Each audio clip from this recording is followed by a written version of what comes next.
Amém, meus irmãos? Hoje nós vamos para esse tema que eu coloquei ali. Para nós, o sangue de Jesus nos purifica de todo pecado. E o texto que nós vamos ler nessa noite é 1 de João, capítulo 1, do 1 ao 10. Que diz assim o texto na versão NVT. Proclamamos a vocês aquele que existia desde o princípio, aquele que ouvimos e vimos com nossos próprios olhos e tocamos com nossas próprias mãos. Ele é a palavra da vida. Aquele que é a vida nos foi revelado e nós o vimos. Agora testemunhamos e lhes proclamamos que Ele é a vida eterna. Ele estava com o Pai e nos foi revelado. Anunciamo-lhes aquilo que nós mesmos vimos e ouvimos, para que tenham comunhão conosco, e nossa comunhão é com o Pai e com seu Filho Jesus Cristo. Escrevemos essas coisas para que vocês participem plenamente de nossa alegria. Esta é a mensagem que ouvimos dele e que agora lhes transmitimos. Deus é luz, e nele não há escuridão alguma.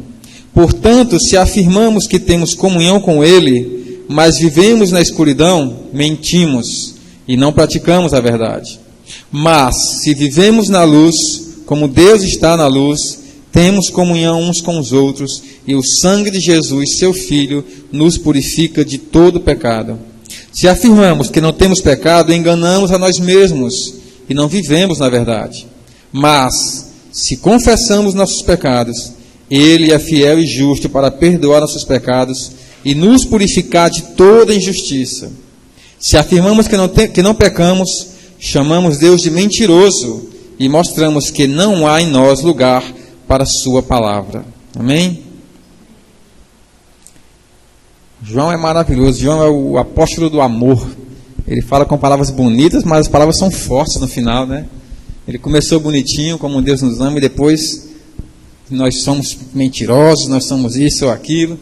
João é pesado em suas palavras. Mas esse texto é bom para nós, porque ele vai nos ensinar algumas lições interessantes sobre comunhão, sobre relacionamento uns com os outros e sobre nossa relação com Deus também. E em todos os grupos nesse mundo, há algumas características que aparecem e são similares a todos os grupos, crenças, religiões, seja o que for. E o desejo de estar junto, o desejo de compartilhar, o desejo de se reunir é uma dessas características. Todo mundo tem esse desejo. Todo mundo tem essa vontade de se reunir com alguém, de estar nos seus grupos. Pode-se observar que mesmo os descrentes, mesmo aqueles que não creem em Deus, eles têm um certo prazer em estar juntos. Eles se alegram quando se reúnem.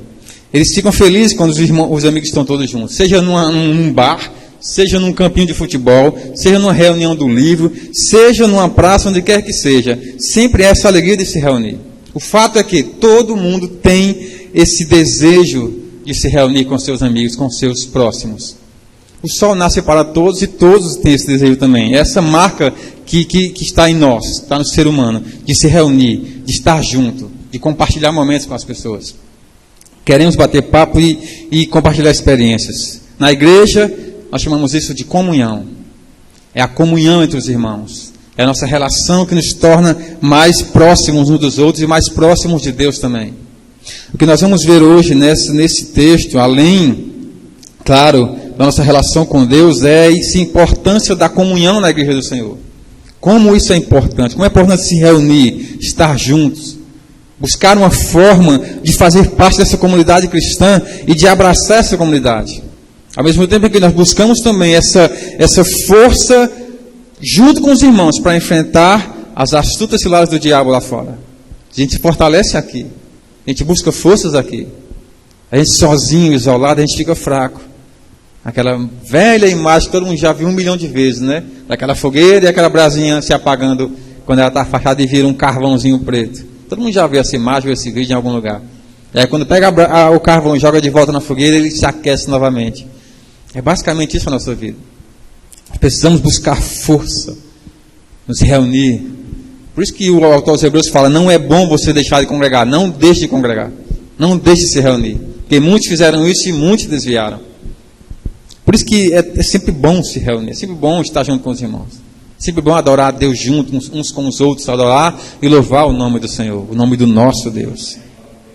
Do verso 1 ao verso 4 desse capítulo, nós vemos João destacando a sua experiência por ele conhecer a Jesus, por ele ter conhecido a Jesus, por ele ter visto a Jesus. Ele vai mostrar como isso impacta profundamente na vida da igreja, na relação uns com os outros. No verso 1 ele começa dizendo: proclamamos a vocês aquele que existia desde o princípio, aquele que ouvimos e vimos com nossos próprios olhos, tocamos com nossas próprias mãos. Ele é a palavra da vida. João dá um testemunho pessoal aqui da revelação de Deus na sua vida, através de Jesus Cristo. João mostra que aquele que existia desde o princípio, aquele que criou todas as coisas, aquele que estava com Deus no princípio, como ele começa o seu evangelho, ele teve essa relação, essa proximidade com ele.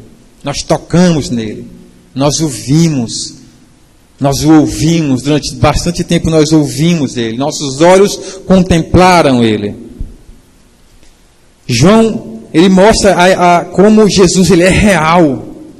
Todos os apóstolos o viram. E João repete aqui o que ele faz lá no seu evangelho, quando ele começa afirmando que Jesus ele é a palavra de Deus que se fez carne e habitou entre os homens. João está afirmando aquele que é a palavra da vida. Ele habitou no nosso meio, nós o vimos, andamos com ele, oramos com ele, comemos e bebemos com ele, tocamos nele.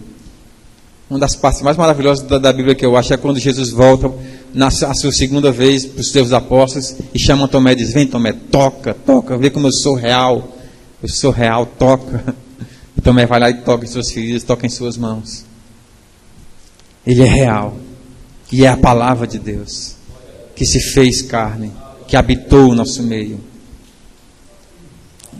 Jesus, meus irmãos, ele não é como os outros líderes religiosos, ele não é como os líderes das outras religiões, ele difere de todos eles. Porque Jesus é o único que afirma que ele é um com o Pai.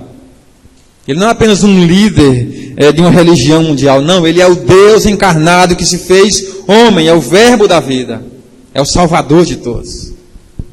Esse é o nosso Deus. Esse é o nosso Senhor Jesus. Não é como os outros deuses. Você não vai encontrar nenhum outro líder religioso, quem quer que seja, Buda, Confúcio, quem quer que apareça aí, ninguém é como Jesus. Porque ele não é apenas um líder de uma nova religião, não, ele é o Deus, Criador dos céus e da terra, que se fez carne e desceu para habitar entre os homens. É o nosso Deus e é o Salvador da humanidade. No verso 2, João destaca que Jesus ele é a vida eterna e que isso deve ser anunciado por todo mundo. E é por isso que no verso 3 ele vem nos chamar para fazer parte dessa comunhão. Porque todos estamos aqui para proclamar que Jesus ele é a vida eterna. No verso 3 ele diz: anunciamo-lhes aquilo que nós mesmos vimos e ouvimos, para que tenham comunhão conosco. Venham ter comunhão conosco. Venham fazer parte dessa comunidade. Venham fazer parte desse grupo que viu, que ouviu, que tocou nele. E nossa comunhão, João diz, é com o Pai e com o seu Filho Jesus Cristo. João diz: venham. O convite está aberto. Venham se reunir, venham se ajuntar, venham estar conosco, porque nós o vimos. A palavra da vida nós o vimos. Nós o ouvimos, nós tocamos, estivemos com ele. João diz: a nossa comunhão não é com um líder qualquer, é com Deus Todo-Poderoso, Pai, e com o seu Filho Jesus Cristo. Nossa comunhão é com Ele, nossa relação é com Ele. Venham também, é o que ele diz, venham fazer parte dessa comunhão. Irmãos, esse é um convite que Deus faz a todos os homens, está aberto. Toda vez que essa palavra é pregada, toda vez que alguém vem anunciar a palavra, Deus está convidando novamente os homens: venham fazer parte dessa comunidade. É um convite aberto. É um convite de vida eterna. É um convite de salvação. É um convite de transformação, de redenção. É um convite para estar em plena comunhão com Deus. E, meus irmãos, muitos aceitam esse convite. Muitos aceitam e suas vidas são completamente transformadas. Nós sabemos disso. Nós somos parte desses que aceitaram. Que disseram: eu digo sim a esse convite. Eu quero fazer parte, Senhor. O Senhor me chamou, então eu vou. e temos a vida transformada. Porém, muitos rejeitam esses convites. E esses jamais saberão o que é se assentar à mesa com o Criador. O que é se assentar à mesa do Rei dos Reis, do Deus Todo-Poderoso. Eles rejeitam esse convite. O Rei Poderoso os chama: venham comer à mesa comigo. E os homens dizem: não, eu não vou. É uma pena, meus irmãos. É uma pena que esse convite seja rejeitado por tantas pessoas. Mas nós ouvimos. Amém? Nós ouvimos o seu chamado. Nós ouvimos o seu convite. Nós fazemos parte daquelas ovelhas que Jesus diz que elas conhecem a voz do bom pastor. Nós reconhecemos, esse é o nosso bom pastor. E nós viemos até ele. Fazemos parte do seu aprisco. Escrevemos, e João diz: escrevemos essas coisas para que vocês participem plenamente da nossa alegria. João chama essa comunhão com Deus de plena alegria. Alegria completa. Não há uma alegria como essa. Em nenhum outro lugar você vai encontrar uma alegria como essa, se ajuntar para adorar ao Senhor. As pessoas no mundo, elas buscam todo tipo de alegria em qualquer coisa. E a gente sabe que é só satisfação momentânea. É só um prazer passageiro. Mas João chama aqui: aquele que está comungando na mesa com o Senhor está plenamente contente, plenamente feliz. É uma alegria completa. Assentar-se à mesa do Senhor é uma alegria completa. João afirma que a comunhão dos santos com Deus Pai e com seu Filho Jesus Cristo, ela é infinita, ela é eterna, ela durará para sempre. O convite permanece. Venha fazer parte do banquete do Senhor. Venha celebrar com o Rei dos Reis. Esse é o convite. Sempre que a palavra é pregada, sempre que alguém anuncia esse evangelho a todos os homens, o convite do Senhor é: venha assentar-se à mesa com o Rei. Que nós possamos orar e pedir a Deus para que muitos abram o coração para esse convite, para que aquela mesa esteja cheia naquele grande banquete. Verso 5, ele vai dizer: esta é a mensagem que ouvimos dele e que agora lhes transmitimos. Deus é luz e nele não há escuridão alguma. Portanto, se afirmamos que temos comunhão com ele, mas vivemos na escuridão, mentimos e não praticamos a verdade. Mas se vivemos na luz, como Deus está na luz, temos comunhão uns com os outros, e o sangue de Jesus, seu Filho, nos purifica de todo pecado. Esse é um texto interessante porque nos versos anteriores nós falamos sobre comunhão. Vamos falar sobre essa relação uns com os outros, nossa relação com Deus, especialmente nossa relação com Deus. Porém, aqui nesse versículo que a gente leu aqui agora, João deixa claro que é impossível ter comunhão com Deus e com o pecado ao mesmo tempo. É impossível. Não tem como. O que ele diz aqui? Deus é luz, não há escuridão alguma nele. Aquele que tem comunhão com as trevas e diz que anda na luz, está mentindo e não há verdade nenhuma nele. Se nós andarmos na luz como Deus está na luz, aí sim teremos comunhão com ele.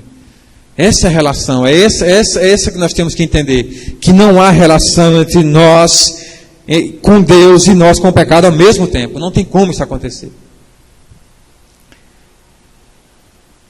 Desde o Éden é assim. Nós vimos que desde o Éden Deus nos ensina que o pecado faz separação entre nós e o nosso Deus. Desde o início. As leis do Pentateuco, os profetas anunciaram, o Novo Testamento está cheio, dizendo que o salário do pecado é a morte. Mas o dom gratuito de Deus é a vida eterna. Deus dá esse dom gratuitamente. Vida eterna. Isso é olha, interessante. O dom gratuito de Deus é um dom de graça que Ele dá. A vida eterna não é qualquer coisa.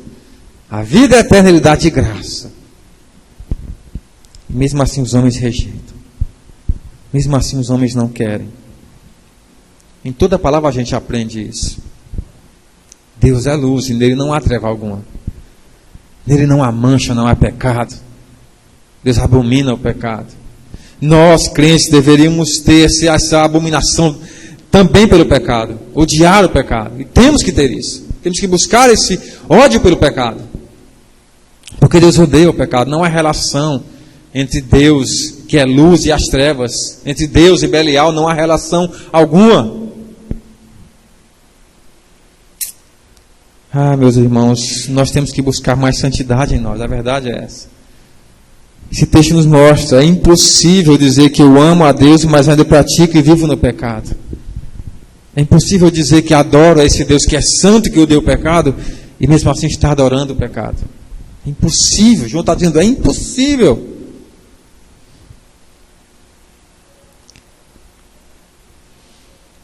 Não é novidade ouvir de algum irmão reclamar que quando ele erra, quando ele cai em algum erro, em algum pecado, parece que todo mundo vê. Parece que todo mundo viu o meu erro. A gente é criticado. Isso não parece muito justo, né? Porque todo mundo erra, a gente fala, não é? Só que é o mais natural que aconteça. É natural que seja assim. Porque, veja bem, o próprio Jesus ele ensina uma coisa interessante para nós. Em João 3, do verso 18 ao 21, Jesus vai nos mostrar que é natural que isso aconteça. Quando você erra, quando você peca, as pessoas vão ver, elas vão enxergar. João 3, do verso 18 ao 21, vai dizer assim, ó: não há condenação alguma para quem crê nele, mas quem não crê nele já está condenado por não crer no Filho único de Deus. E a condenação se baseia nisto: a luz de Deus veio ao mundo, mas as pessoas amaram mais a escuridão que a luz, porque seus atos eram maus. Olha o verso 20. Quem pratica o mal odeia a luz e não se aproxima dela, pois teme que seus pecados sejam expostos. Mas quem pratica a verdade se aproxima da luz, para que outros vejam que ele faz a vontade de Deus. Ele está dizendo, olha, quem está na treva vive e pratica aquilo que lhe é próprio, e nada vai ser cobrado dele, porque é natural dele. Aquele que vive no pecado, que vive nas trevas, não será cobrado porque as suas manchas, seus pecados, são escondidos pelas trevas. As trevas não mostram. Mas quem chega para a luz tem sua vida exposta diante da luz do Evangelho do Senhor. É por isso que nós não podemos transformar essas reuniões em apenas uma comunhão, em uma comunhão qualquer, em um ajuntamento de pessoas. Nossas reuniões não podem ser apenas pessoas juntas. Nossos cultos, nossos eventos, nossos devocionais pessoais, eles são inúteis se não houver a presença de Deus. E esse texto que nós estamos hoje está dizendo que é impossível Deus estar presente na sua vida enquanto você amar o pecado. Porque não há relação entre nós e o pecado, e nós e Deus ao mesmo tempo. Nós estamos na luz. Você foi chamado para andar na luz. Ao andar na luz, tudo é visto, tudo é exposto. Como você quer encontrar alguma coisa na sua casa, está perdido no seu quarto, você não vai apagar a luz, você vai acender a luz. Se você apagar, você não vai conseguir enxergar. Mas quando você acende, seu quarto fica iluminado e você consegue ver o que você perdeu e até algumas manchas e sujeiras que você deixou pelo seu quarto. A luz nos veio para nos mostrar isso. Os pecados e manchas que há em nós. Os erros que há em nós. Nós devemos nos limpar de tudo isso. Para termos relação com esse Deus Santo. Para comungarmos à mesa com Ele. Devemos nos limpar. Havendo pecado em sua vida, não há a presença de Deus, meus irmãos. Na sua vida. Não estou falando sobre momentos que a gente peca, que a gente desliza, que a gente erra. Estou falando sobre a prática constante do pecado. Porque quando nós pecamos, a Bíblia diz, nós temos um advogado fiel. Jesus Cristo justo. Nós temos Ele. Quando nós pecarmos, quando nós errarmos, Ele estará lá para advogar a nossa causa. Mas a prática constante do pecado nos mostra que nós não temos relação com o nosso Deus. Não temos comunhão com Ele. Não temos comunhão com a luz. No verso 6 ele vai dizer, portanto, se afirmamos que temos comunhão com Ele, mas andamos na escuridão, mentimos e não praticamos a verdade. Deus nos chama à santidade. É isso que Paulo vai dizer em Tessalonicenses. Esta é a vontade de Deus para a sua vida, a vossa santificação. Que você possa ser santo. É isso que Deus chama você para ser santo. Será possível aqui na terra? É uma luta constante todos os dias. É o pecador e o santo habitando o mesmo corpo. Até o fim. Até aquele grande dia. Todo dia a luta constante de nossa carne contra o pecado. Por isso que vai dizer no verso 8, se afirmamos que não temos pecado, enganamos a nós mesmos e não vivemos na verdade. Mas se confessarmos nossos pecados, Ele é fiel e justo para perdoar nossos pecados e nos purificar de toda injustiça. Se afirmamos que não pecamos, chamamos Deus de mentiroso e mostramos que não há em nós lugar para a sua palavra. Chamar Deus de mentiroso é você fechar a porta para a palavra de Deus entrar na sua vida. Um grande perigo, meus irmãos, que corre dentro da igreja e de muitos crentes que andam, que estão dentro das comunidades hoje, é achar que nele não peca, é achar que não há pecado em nós, é achar que não temos pecado. Nós chegamos a acreditar que só quem comete pecado são os descrentes, são os ímpios, e que nossos pecados não são tão graves assim como os deles, né? Os deles são piores.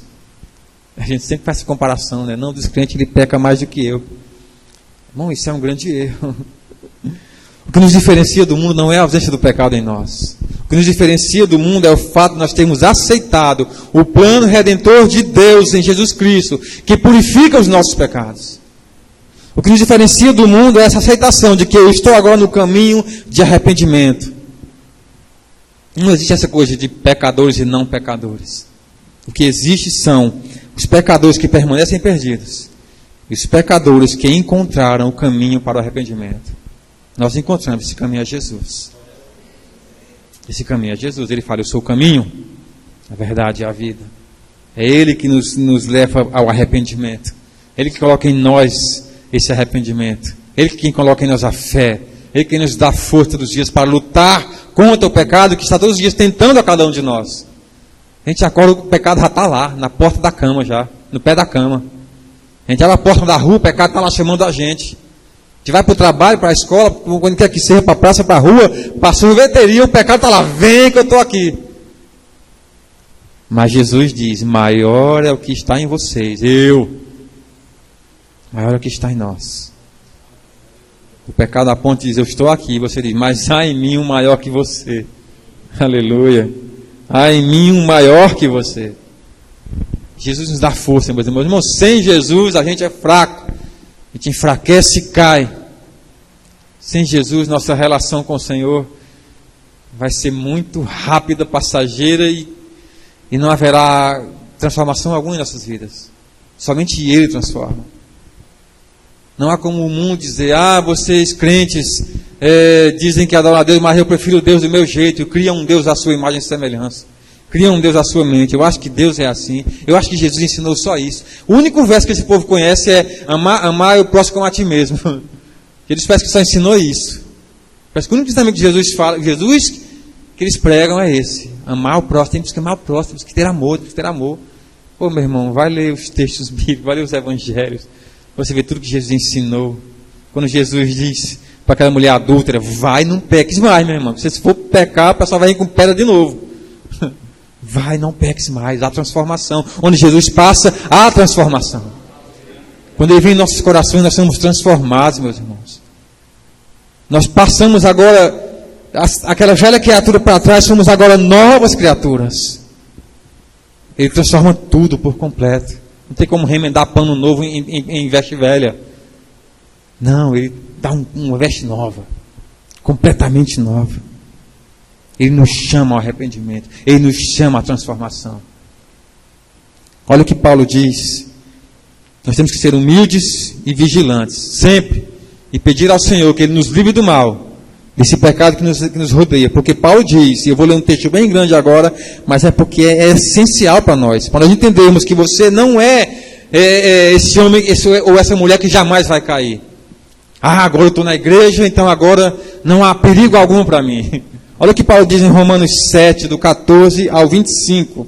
Nós vamos ler esse texto, você vai ver como é o ser humano, mesmo após conhecer Jesus, mesmo após ser pastor de igreja, mesmo após escrever muitas cartas para as igrejas, mesmo sendo o maior apóstolo de todos, veja o que esse homem diz, no versos 14 ao 25. O problema não está na lei, pois ela é espiritual e boa. O problema está em mim, pois sou humano, escravo do pecado. Não entendo a mim mesmo, pois eu quero fazer o que é certo, mas não faço. Em vez disso, faço aquilo que eu odeio. Mas eu sei que o que eu faço é errado. Isso mostra que concordo que a lei é boa. Portanto, não sou eu quem faz o que é errado, mas o pecado que habita em mim. E eu sei que em mim, isto é, em minha natureza humana, não há nada de bom. Pois quero fazer o que é certo, mas eu não consigo. Quero fazer o bem, mas eu não faço. Não quero fazer o que é errado, mas ainda assim eu faço. Então, se faço o que não quero, na verdade, não sou eu quem faz, mas o pecado que habita em mim. Assim descobri que essa lei em minha vida, quando quero fazer o que é certo, percebo que o mal está presente em mim. Amo a lei de Deus de todo o coração. Contudo, há outra lei dentro de mim que está em guerra com minha mente e me torna escravo do pecado que permanece dentro de mim. Como eu sou miserável! Quem me libertará desse corpo mortal dominado pelo pecado? Graças a Deus, a resposta está em Jesus Cristo, nosso Senhor. Na mente, quero de fato obedecer à lei de Deus, mas por causa de minha natureza humana, sou escravo do pecado. Meus irmãos, olha Paulo confessando aqui para a igreja de Roma. Não pensem que eu sou esse santo todo. Não, há um mal dentro de mim, eu luto com ele todo dia. Paulo quer evangelizar os romanos e afirmando, há um pecado ainda em mim. Há um mal dentro de mim. Eu quero fazer o bem, quando vou fazer, vem o mal e tentar me impedir, porque o mal está dentro de mim. O mal quer me impedir de fazer o que é bom. O pecado que habita ainda dentro de mim. E muitos anos haviam se passado já naquele momento. Muitos anos de conversão, muitos anos de ensino, muitas igrejas abertas, muitos ensinos de Paulo, muitas cartas enviadas, e Paulo mesmo assim dizendo, mesmo assim eu continuo sendo esse pecador. Meus irmãos, vocês vejam aqui o testemunho de um homem que subiu até o terceiro céu. Você já subiu até o segundo, pelo menos? Já subiu até o primeiro, pelo menos? Para se achar que não vai cair, para você achar que você é imbatível, para você achar que o diabo não pode de forma alguma derrubar você. Paulo está dizendo, Paulo é esse homem que subiu até o terceiro céu. Eis aqui um homem que poderia se vangloriar diante da igreja, enganando a si mesmo e aos outros e dizendo, em mim não há pecado algum. Mas não é isso que ele fala, não. Paulo nos ensina que enquanto estivermos nesse mundo, o pecado jaz à nossa porta. Enquanto andarmos nesse mundo corrupto, ele nos rodeia. Ele quer nos buscar, ele quer nos estragar, ele quer nos devorar. O diabo, ele é astuto. O diabo está furioso conosco. Estava assistindo um filme agora, chamado O Diabo... esqueci o nome do filme. Sei que o filme é baseado num livro chamado Cartas de um Diabo a Seu Aprendiz. Aí fizeram um filme, brasileiro o filme. E aí, o filme é bem católico, na verdade. Mas a mensagem que passa é a mensagem do livro. Que o diabo, ele tenta nas coisas minúsculas. O livro se fala sobre um sobrinho do diabo, vermelhindo, e o diabo é um tio mal danado. E o diabo tio quer ensinar o sobrinho como tentar as pessoas. Aí, na primeira tentação, o sobrinho vai lá e pega o paciente dele, somos nós no caso, leva para uma festa, faz ele gastar todo o dinheiro, ficar com um monte de mulher, se achar demais. Aí esse cara perde tudo, vai embora, volta para a casa da mãe, o diabo tio volta bravo com o vermelhinho e fala, o que você fez? Eu vim aqui para consertar a burrada que você fez. Não é assim que faz. Você não vai levar ele para fazer coisas grandiosas, porque agora ele vai voltar sem dinheiro, arrependido, sem emprego, para a casa da mãe, e a mãe que é crente, vai levar ele para a igreja. Você fez burrada. Tem que fazer nas coisas minúsculas. Aí mostrando para ele nas coisas pequenas. Mostra para ele em momentos como você pode ser superior aos outros, numa conversa. Deixa a pessoa se vangloriar. Deixa a pessoa se achar demais. Vai nas coisas minúsculas. Dá a ele uma vontadezinha que ele quer pequenininha, para que ele possa achar que não precisa mais de Deus. Nas coisas minúsculas. E assim o livro vai inteiro nesse sentido. O diabo mostrando que, o livro mostra o diabo tentando a nós, todos nós, em coisas minúsculas do dia a dia. Não é? Deus não vai dar a você O diabo não vai mostrar a você um pecado gigante para você cair. Não, ele vai tentar derrubar você na rasteira. Como diz o livro de Cantares, né? São as pequenas raposinhas que estragam toda a vinha. As pequenas raposinhas, não são as grandes. As pequenininhas passam por baixo das plantações e derrubam as raízes das plantinhas por baixo. O cara vê de longe e vê aquilo tudo verde e fala, minhas plantas estão boas. Quando ele chega perto, está tudo caída, porque não tem mais raiz nenhuma. As pequenas raposinhas. O diabo quer derrubar a todos nós. Ele está furioso conosco. A verdade é essa. Então, se nós estamos de pé, cuidado, meus irmãos, para não cair. Cuidado para não cair. Perceba. Tenha discernimento. Saiba o que vem de Deus. Saiba o que não vem de Deus. Saiba o que o diabo oferece. Porque Paulo está dizendo, são nessas coisas, vontade de fazer o bem, não consigo fazer. A vontade de não fazer o mal, e aí eu vou lá e faço o mal. Paulo está dizendo para nós, todos nós, que qualquer um pode cair. Nós temos que permanecer fiéis ao Senhor. Na presença de Deus. Diante de Deus. Buscando ao Senhor. Em oração.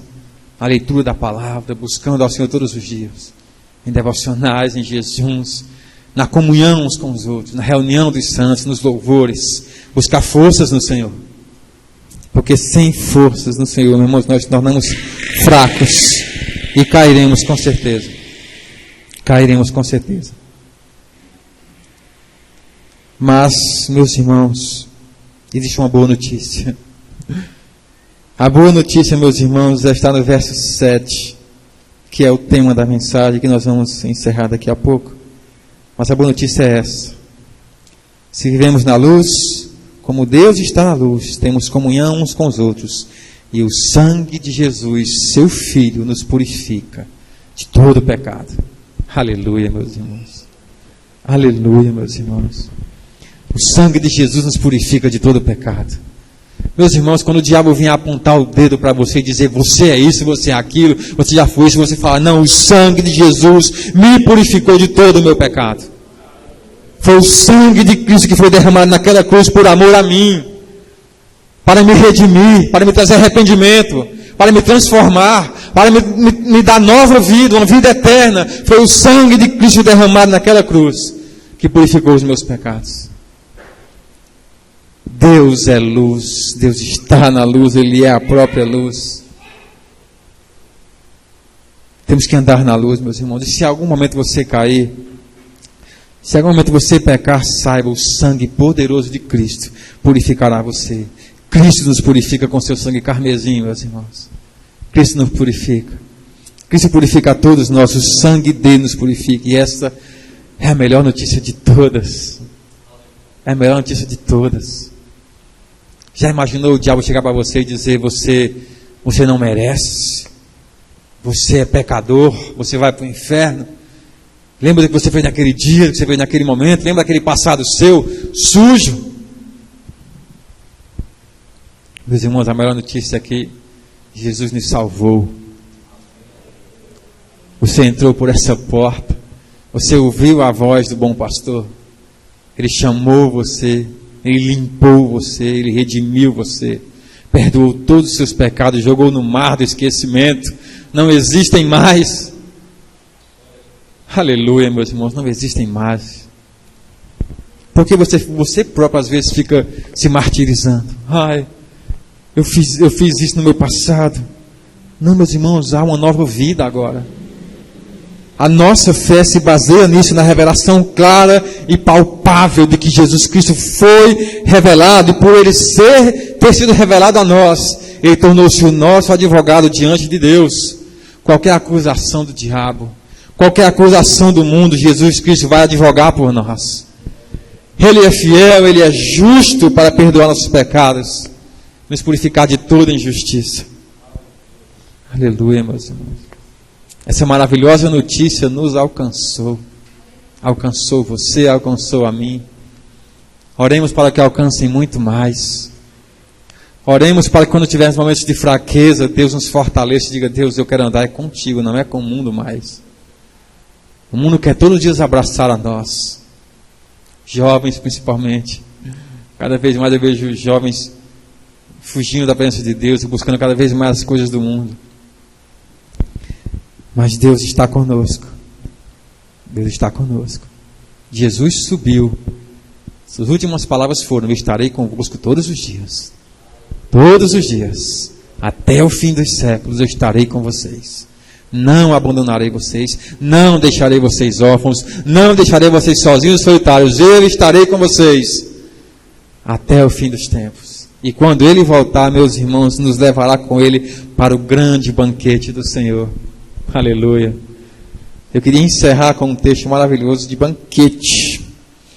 Um texto de Lucas, capítulo 14, verso 15. Jesus conta uma parábola maravilhosa. Lucas 14, verso 15.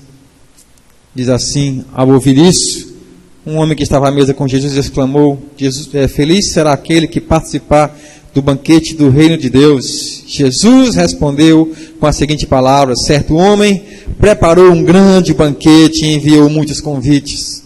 Quando estava todo pronto, mandou seu servo dizer aos convidados: venham que o banquete está pronto. Mas todos eles deram desculpas. Uns disse: acabei de comprar um campo e preciso inspecioná-lo, peço que me desculpe. Outro disse: acabei de comprar 5 juntas de boi e quero experimentá-las, sinto muito. Ainda outro disse: acabei de me casar e não posso ir. O servo voltou e informou ao seu senhor o que tinha dito. Ele ficou furioso e ordenou: vá depressa pelas ruas e becos da cidade e convide os pobres, aleijados, cegos e mancos. Depois de cumprir essa ordem, o servo informou: ainda há lugar para mais gente. Então o Senhor disse: vá pelas estradas do campo e junta as cercas entre as videiras e insista com todos que encontrar, para que venham, de modo que minha casa fique cheia. Pois nenhum dos que antes foram convidados provará do meu banquete. O banquete do Senhor. O banquete do Senhor, aquela grande ceia, naquela celebração nos céus. Nós participaremos, porque são as coisas loucas desse mundo que Ele convidou. São aquelas que não são, para confundir as que são. Foi essas que Ele convidou. Aqueles que são, aqueles que estão, que se achavam que não estavam doentes, os religiosos, aqueles sábios e entendidos, rejeitaram o convite. Acharam que já eram fortes demais. Jesus foi lá e convidou os fracos. Então nós chamamos os pecadores, os fracos, aqueles que ainda estão perdidos, convide-os, para que eles possam se arrepender, ser transformados e vir para o banquete do Senhor. Todo aquele que deseja ser salvo, todo aquele que deseja que seus pecados sejam perdoados, todo aquele que deseja vida eterna com Deus Santos, o convite está de pé. O convite está de pé. Que possamos sair por aí e proclamar: o convite está de pé. Jesus chama, o Rei chama para um banquete à mesa com Ele. Aleluia! O Rei está chamando, como diz aquela canção da harpa, o Rei está chamando, venham cear com Ele. Venham sentar à mesa com Ele, que nós possamos fazer parte da mesa do Senhor. Amém, meus irmãos? Amém. Que Deus abençoe a todos nós em nome de Jesus.